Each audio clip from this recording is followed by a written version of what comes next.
मुझे बड़ा हर्ष हो रहा है कि आज समाज के उस वर्ग के सामने अपने विचार व्यक्त करने का मौका मिल रहा है, जो जैसा अमीर चंद भाई ने बताया और कल भी वक्ताओं ने बताया कि वह वर्ग है जो महसूस करते हैं मरना भला है उसका जो अपने लिए जिए, जीना भला है उसका जो औरों के लिए जिए। ऐसा समाज की सेवा करने के निमित्त परमपिता परमात्मा के अनन्य रत्न बहनों और भाइयों, पहले तो आप सबका मैं भी अपने तहे दिल से स्वागत करता हूं। और आज का ये जो विषय है बड़ा गंभीर, बड़ा विशाल, लेकिन बहुत आवश्यक विषय है। इसके बारे में कुछ विचार आपके सामने रखूंगा। अमीर चंद भाई ने इस कॉन्फ्रेंस का उद्देश्य बताते हुए ये बताया कि हमने ये कॉन्फ्रेंस क्यों रखी। कोई ऐसा हल जिससे स्थायी समस्याओं का समाधान हो सके। शशिबेन ने बताया कि सब तरफ जाने का मौका मिला है मुझे ईश्वरी सेवा के लिए, और सारे विश्व के समाज के हर अंग को देखने का। समाज तो बहुत बड़ा है, समाज के भिन्न भिन्न अंग हैं। सब तरफ जैसा जैसा स्थान है, स्थान के अनुसार अपनी अपनी समस्याएं। कहीं आतंकवाद के कारण समस्याएं उत्पन्न हुई, कहीं गरीबी के कारण उत्पन्न हुई, और कहीं अमीरी के कारण भी उत्पन्न हुई, कहीं कम्युनिज्म के कारण भी हुई है, तो कहीं समाजवाद के कारण भी हुई। जितने जितने वाद, उतने ही वाद विवाद खड़े हुए।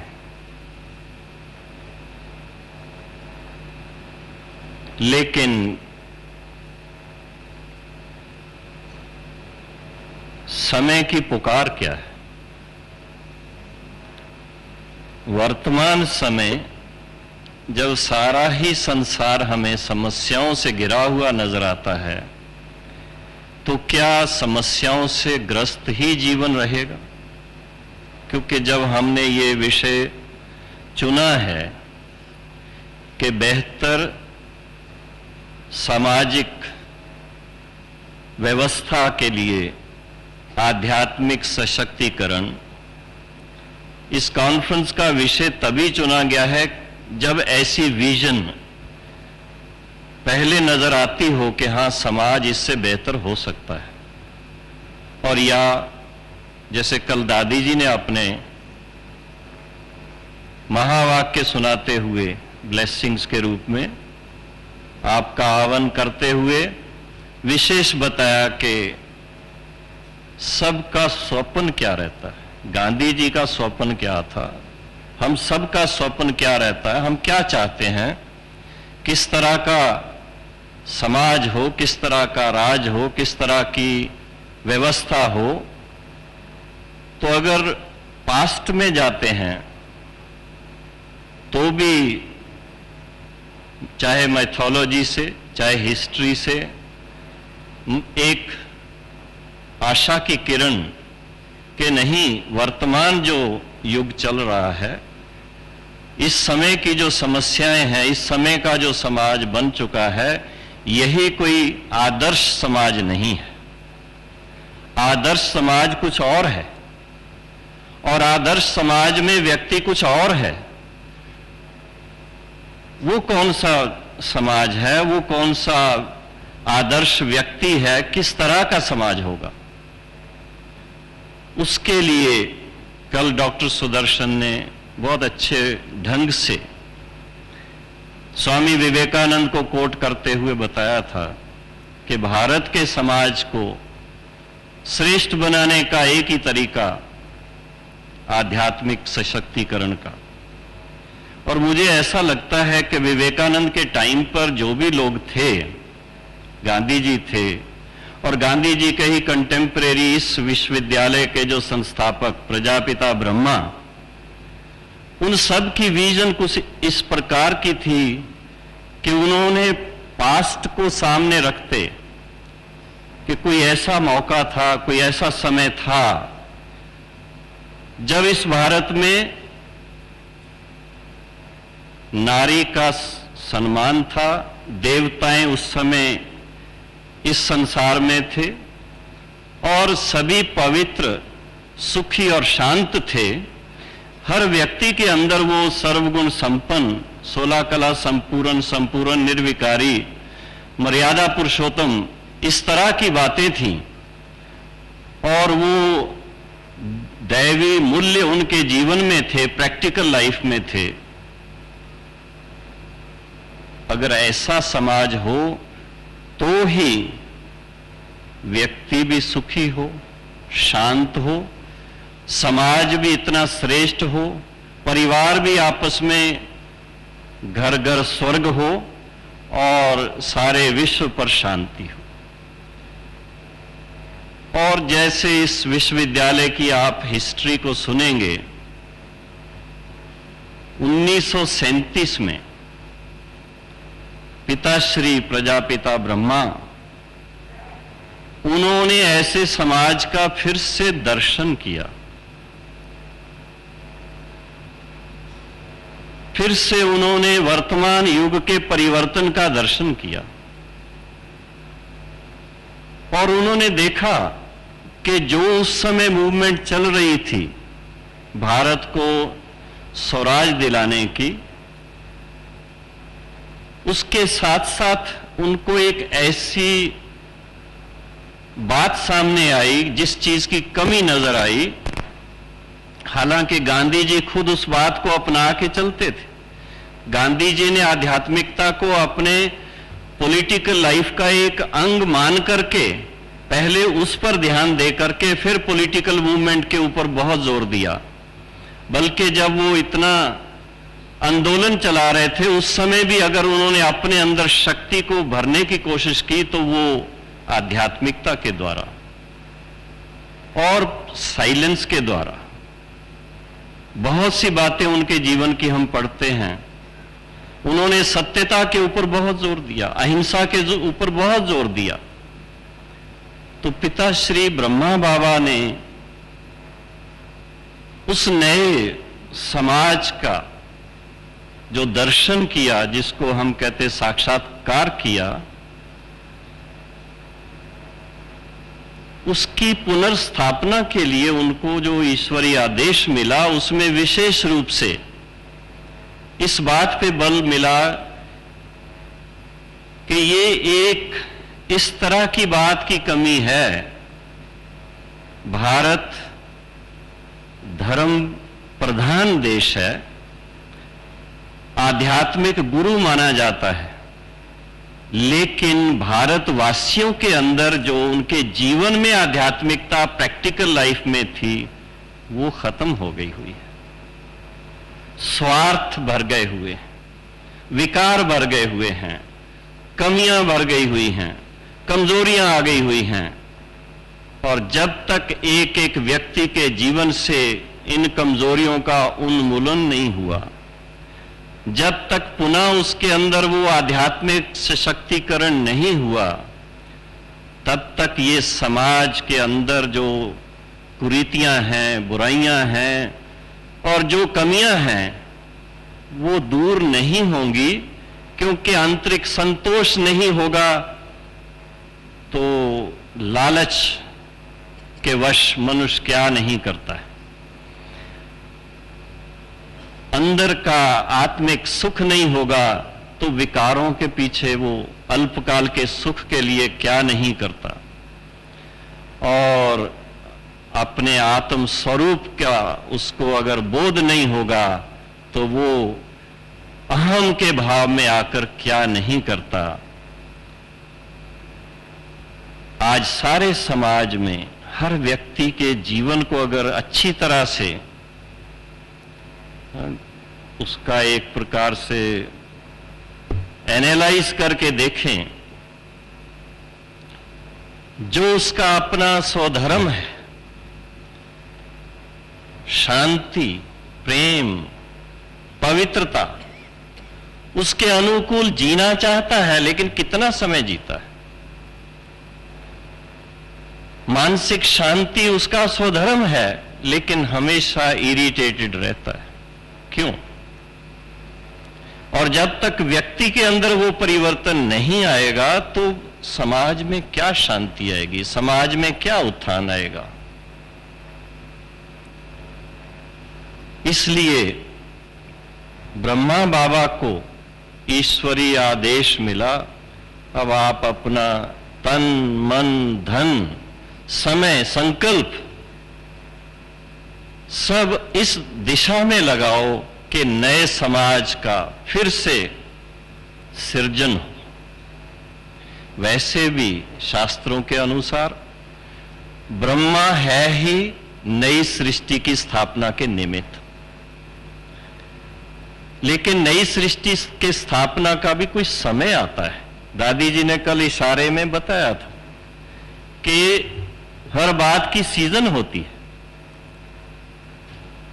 हम सभी जानते हैं भारतवासी कि 4 युगों को मानते हैं, सतयुग, त्रेता, द्वापुर, कलयुग। किस आधार से ये नाम पड़े? जब समाज के अंदर सात्विकता थी वो सतयुग था, थोड़ी कमी आई तो वो त्रेता बना, जब द्वैत शुरू हो गई तो द्वापर बन गया, और इस समय कौन सा युग चल रहा है सभी जानते हैं। और कलयुग का भी ये घोर कलयुग माना जाता है, और इसके विनाश के लिए बहुत तैयारियां हो चुकी हुई हैं। आज से 5000 वर्ष पहले जिस तरह से तैयारियां थी वो फिर से हो गई हुई हैं। और कलयुग के बाद कौन सा युग आएगा? अगर 4 युग, क्योंकि भारत में माना जाता है कि टाइम जो है वो साइक्लिक ऑर्डर में चलता है, तो साइक्लिक ऑर्डर में तो फिर से सतयुग आना चाहिए। क्या हम आप सभी तैयार हैं सतयुग के लिए? क्या हमारे अंदर इतनी सात्विकता है? हम सतो प्रधान बन गए हैं? नहीं। तो युग आ जाए तो उसमें होगा कौन? क्या दूसरे कहीं और स्थान से देवताएं आएंगे? कोई दूसरी आत्माएं उतरेंगी? उतरेंगी भी तो उनको जन्म देने वाले भी ऐसे चाहिए।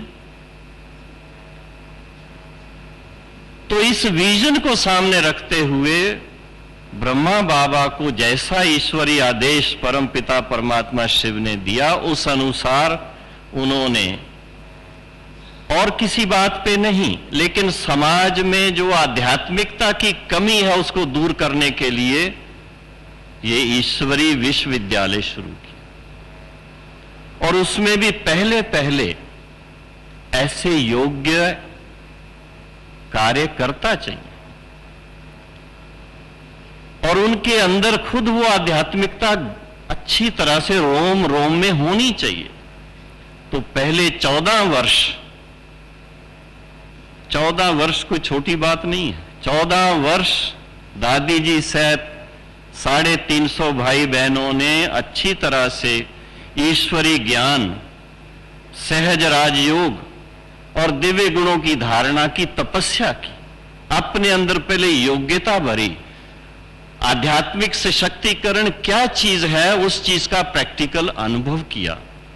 क्योंकि जब हम आध्यात्मिक सशक्तिकरण की बात करते हैं तो उसमें सबसे पहली बात है कि जो हमारे अंदर कमजोरियां हैं, जो हमारे अंदर कमियां हैं, जो हमारे अंदर विकार हैं, जो हमारे पुराने संस्कार हैं, पहले उनका उन्मूलन होना चाहिए। जब तक ज्ञान ही नहीं है, ज्ञान के अंदर भी सत्यता, एक्यूरेसी, और फिर उसके साथ में बहुत क्लैरिटी चाहिए, हम कौन। विवेकानंद का यह प्रश्न ही पहला यह था कि यही जानना चाहता हूं मैं कौन। हम सभी को इंस्पिरेशन मिलती है उनकी किताबें पढ़ने से, लेकिन पढ़ने के बाद क्या हम आत्मिक स्वरूप में स्थित हुए? उस चीज का अभ्यास फिर से कराया, क्योंकि अनेक जन्मों से, द्वापर और कलयुग से अपने आप को अपने शरीर के साथ आइडेंटिफाई करते करते हम सभी देह भान में आ गए, और देह भान में आने के कारण देह के धर्म में आ गए। देह के धर्म में आने के कारण पर धर्म में आए, तो पर धर्म कभी सुख नहीं देता है।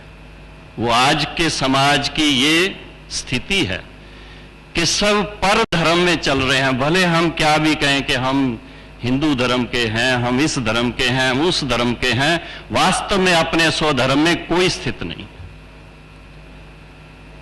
तो परम पिता परमात्मा शिव ने अपने वायदे के अनुसार फिर से ब्रह्मा बाबा और उनके द्वारा अनेक आत्माओं को जागृत किया कि आप अपने आप को पहले पहचानो, अपने स्वधर्म में टिको। आपका स्वरूप क्या है? ये स्वरूप तो आता है जाता है, इसको लेने वाला जो अनादि है, जो अविनाशी है, वो कौन है? जब उसकी स्मृति आई तो आत्मिक स्वरूप में आने से अपना रिलेशन समझ में आया कि मेरा सारे समाज के साथ रिलेशन क्या है।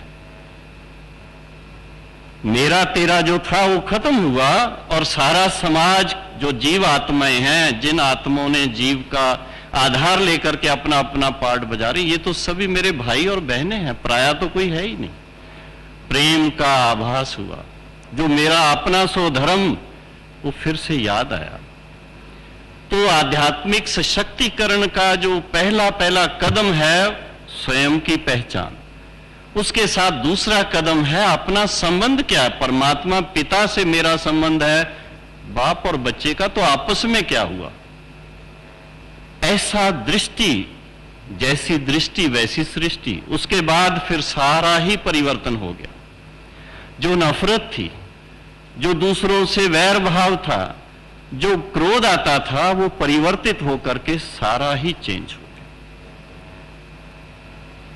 तो जो शुरू में निमित्त बनी, दादियां बनी, भाई बने, वो एग्जाम्पल बने। और हम जैसे छोटी उम्र में, मैं 20 साल की उम्र में इस ज्ञान मार्ग में चलना शुरू किया, जब उनसे मिला, उनसे दो शब्द सुने, ऐसा लगा ये लोग इस संसार के नहीं, ये तो किसी और लोक से आए हुए हैं, ये तो कोई फरिश्ते हैं। बचपन में एक किताब पढ़ी थी, Shri Krishna the king maker and god maker. वो पढ़ करके बहुत मजा आता था कि काश के हम भी श्री कृष्ण के साथ ऐसे हम भी रास करने वाले हों, ऐसा आनंद प्राप्त करने वाले हों, ऐसा सुख प्राप्त करने वाले हों। लेकिन स्वप्न लगता था। जब परिचित हुए और जब इस तरह की गाइडेंस मिली, तो समझ में आया कि श्री कृष्ण और उनके साथ के बनने के लिए बीच में पहले अपने आप में योग्यता भरनी जरूरी है। क्योंकि श्री कृष्ण और उनके समय समाज बहुत सुखी है, देवताओं का समाज है वो। उसके पहले की बात है ये, जो वर्तमान युग चल रहा है, इस समय हमें अपने अंदर वो योग्यता भरने की जरूरत है। तो सशक्तिकरण के अंदर जैसा बाबा ने शुरू किया, वो ही बहनें भाई बाद में सेवा के लिए निकले। हमें आज भी उसी चीज की जरूरत है। सबसे पहले तो अपने अंदर शक्ति चाहिए। सबसे पहले अपने विकारों पर विजय होनी चाहिए। सबसे पहले अपनी कमजोरियों का त्याग होना चाहिए, और इसके साथ में उनके बाद बीच की नेक्स्ट स्टेज क्या आती है कि अपने स्वधर्म में कि मैं आत्मा सचमुच क्या हूं, मेरा स्व स्वरूप क्या है, कितना शांत स्वरूप हूं, कितना प्रेम स्वरूप हूं, कितना पवित्र स्वरूप हूं, कितना ज्ञान स्वरूप हूं और कितना शक्ति स्वरूप हूं। उसमें जब मेरी मानसिक स्थिति स्थिर हो जाती है तो क्या उसका आनंद है, कितना अतीन्द्रिय सुख है। जब ऐसी स्थिति अपनी बन जाती है, जिसको हम कहते हैं कि पॉजिटिव पर्सनैलिटी डेवलप हो जाती है। अभी मिक्स चल रही है, कुछ पॉजिटिव है, कुछ नेगेटिव है। जब पॉजिटिव पर्सनैलिटी डेवलप हो जाती है और आत्मिक सुख अंदर भासता है, तो दिल में क्या आएगा? It is a human nature. अच्छी चीज लगती है तो सबसे पहले अपने लौकिक परिवार वालों को बांटते हैं, और जब ये फील करते कि ये सारा संसार ही मेरा परिवार है, जो भारत में मानते हैं कि सारा विश्व एक परिवार है, उसके जब महसूसता में आ जाते हैं तो दिल में आता है क्यों नहीं ये सब भाई बहनें भी अपने पिता परमात्मा से अपना हक प्राप्त करें, अपना वर्षा प्राप्त करें। हर एक का हक है पवित्रता, सुख और शांति पर, और सदा काल के लिए करें, अनेक जन्मों के लिए करें। तब ईश्वरी सेवा का जो पार्ट है, और सेवा में सबसे पहले तो अपनी एग्जाम्पल सेट करनी पड़ती, अपने अंदर वो जो आध्यात्मिक मूल्य है उनको अच्छी तरह से उतार करके समाज के सामने एक आदर्श बन करके रहना पड़ता है। अपने परिवार के सामने, अपने समाज के सामने पहले तो सबसे बड़ी सेवा है अपने आप को ऐसा मूल्यवान कहो, गुणवान कहो, या तो सर्वगुण संपन्न कहो, उसमें लाने की बात है। और ये बड़ी मेहनत की बात है, ये सहज बात नहीं है, ये मैं बता देता हूं। बड़ी सूक्ष्म बात है। अपने संकल्पों के ऊपर, अपनी वृत्ति के ऊपर, अपनी दृष्टि के ऊपर बहुत सेल्फ कंट्रोल चाहिए, बहुत अपने अंदर डिसिप्लिन चाहिए। लेकिन मुश्किल हल हो जाती है जब परमात्मा पिता कहते हैं कि ये समय है जब मैं आप बच्चों को अपना संग देता हूं। सर्वशक्तिवान का संग मिलने से उसकी वो शक्ति प्राप्त होती है जिससे हम ऐसा मनोबल प्राप्त करके दिव्य गुणों को धारण कर सकते। जीवन की चुनौतियों का सामना करना इतना मुश्किल क्यों है? क्या आप अक्सर जीवन के प्रति उदासीन हो जाते हैं? आप अपने मन का उसकी पूरी क्षमताओं के साथ प्रयोग करते हैं? 70% से अधिक रोगों का कारण मानसिक तनाव है। तो आइए अच्छे स्वास्थ्य के लिए राजयोग द्वारा अपने मन को स्वस्थ बनाएं। तनाव मुक्त जीवन का सुख लेने के लिए प्रजापिता ब्रह्मा कुमारी ईश्वरीय विश्वविद्यालय द्वारा सिखाए जाने वाले सहज राजयोग के माध्यम से अपनी मानसिक व आध्यात्मिक शक्तियों को पुनः जागृत कीजिए। किसी भी आयु, धर्म, संस्कृति अथवा राष्ट्रीयता वाले व्यक्ति इसे आसानी से अपना सकते हैं। विविध प्रशिक्षण जैसे स्वप्रशासन एवं नेतृत्व, तनाव मुक्त जीवन, सकारात्मक चिंतन आदि Brahma Kumari academy for a better world Mount Abu में आयोजित किए जाते हैं। अधिक जानकारी हेतु हमारी वेबसाइट bkwsu.com पर जाएं अथवा अपने स्थानीय सेवा केंद्र से संपर्क करें।